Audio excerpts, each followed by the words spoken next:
Welcome once again to Lehto's Law. Here's Steve Lehto. I had a whole bunch of people send me this story, and it reminds us of a Seinfeld episode where Jerry had placed a reservation for a rental car.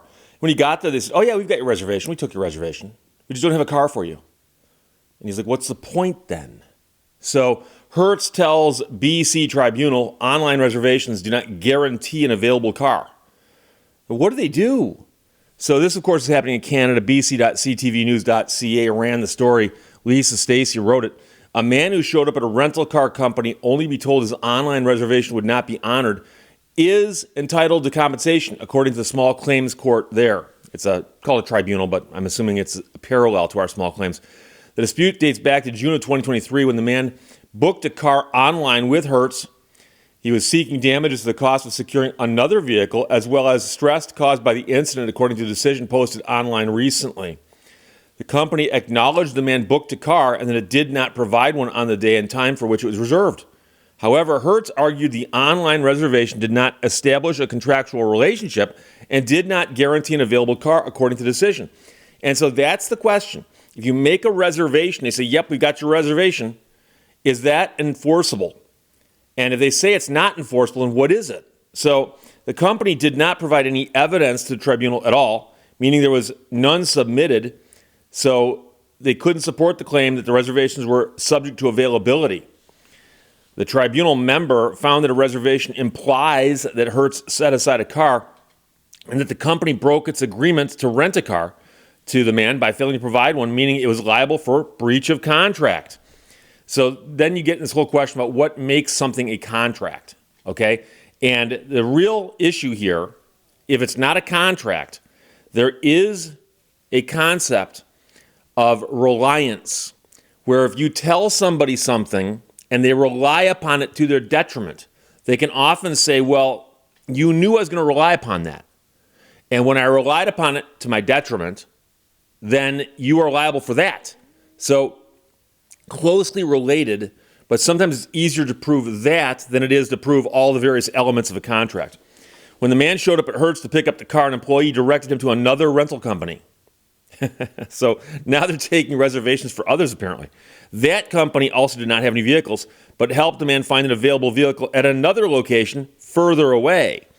So the tribunal here ordered the company to pay the customer $59, the amount he spent on taxis getting to and from the place where he ultimately rented a car. The company is also ordered to pay the man $60 for a fee he incurred that he would not have if his initial reservation had been honored. It's unclear who that fee went to, though. So the customer paid these extra costs as a consequence of Hertz breaching the party's contract. So the court did say this was a contract. It was breached. Now, the man told the tribunal that it took him hours to rent a car. It delayed his plans and caused stress, for which he also sought compensation. He and two elderly family members were planning to travel that day, but the delay caused them to arrive at their destination too late to see a relative they were going to visit. The tribunal wrote, "I infer the customer is claiming mental distress damages. These types of damages," the decision said, "are not generally available in a breach of contract case. One of the exceptions to this is when part of the contract purpose was for a psychological benefit.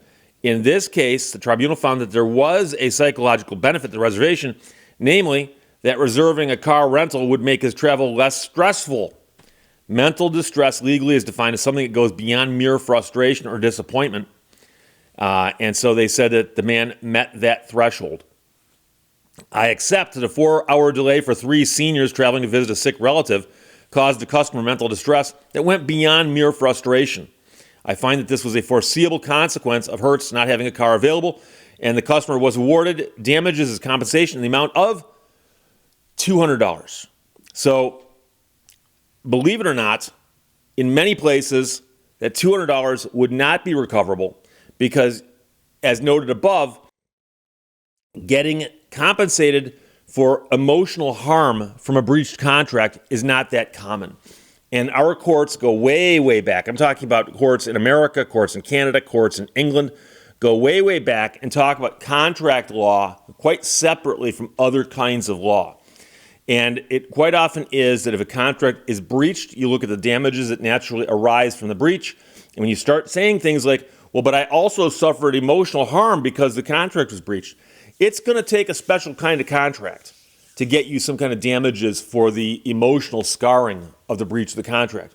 Because the courts have decided, and this goes, like I said, way, way back, hundreds of years, that it makes more sense to have contract and contract breaches to be predictable.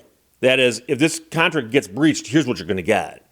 And make it painfully obvious as to what you're entitled to, because otherwise everyone can claim that every contract that ever gets breached caused me all kinds of psychological harm, and it ruined my life. So the fact that the guy couldn't get his rental car without incurring another $60 fee or $120 in fees, and it took him 4 extra hours, I can see somebody saying, well, instead of mental anguish or whatever, we're going to give you the compensation of what's 4 hours of your time worth.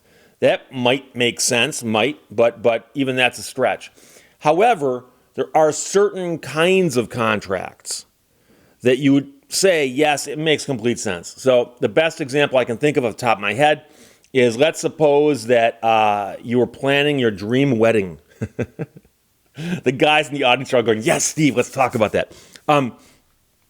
Somebody's planning a dream wedding, okay? It's their wedding.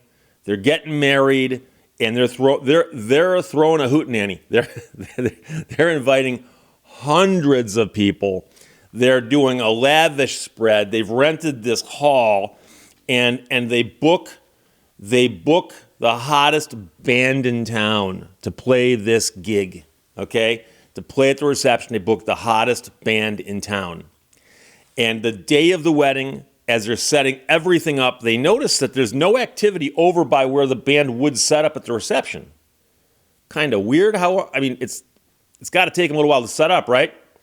And as the moment approaches of everything happening out on the dance floor, somebody calls the band and goes, hey, where are you guys? And the guy goes, oh, you're not going to believe this. You offered to pay us $5,000 for the wedding. Somebody else offered us $6,000. So we decided we're going to go play that wedding. And you go, but wait, we have a signed contract. You signed a contract. And the guy goes, yeah, you're only going to pay us $5,000. Somebody called us and offered us $6,000. We're going over here and play. And you go, I'll pay you $6,000. No. It's too late now. We're already setting up. When did they offer you the $6,000? This morning. Wait, you got to call this morning offering you a better gig today? So you're canceling today? And yes. That's one where you might be able to say to a judge later, that breach, they knew it was a wedding reception. They knew it was going to leave us in the lurch. They knew all kinds of things were going to happen. And that would be so obvious to both sides of that contract that I can picture a judge going, you know something, I'm going to grant you some damages for that. But the typical, you hired somebody to come out and, I don't know, paint your house, and they don't show up. And you paid them some money. You contact and go, what happened to you guys? We're not coming. We're not going to paint your house. Okay, hire someone else to paint your house and assume to get your money back. Mental anguish for that? Probably not. So interestingly here, the small claims tribunal is saying, if you take a reservation, you should honor the reservation. And it is funny how many of the stories from Seinfeld have been reflected in real life and vice versa. And that's because, of course, a lot of his humor comes from real life. And I think a lot of people have encountered situations like this with rental cars or hotels or whatever, where you make a reservation and they go, airlines, there's no seats available, there's no cars available, there's no rooms available. Well, what about my reservation? Well, go read the fine print on the website. It says that it's subject to all kinds of things, including us giving to somebody else. And here it inconvenienced these people to the point where the small claims court says, refund them the money that they paid to other people because of all this stuff, and kick them $200 for their troubles. So there you go.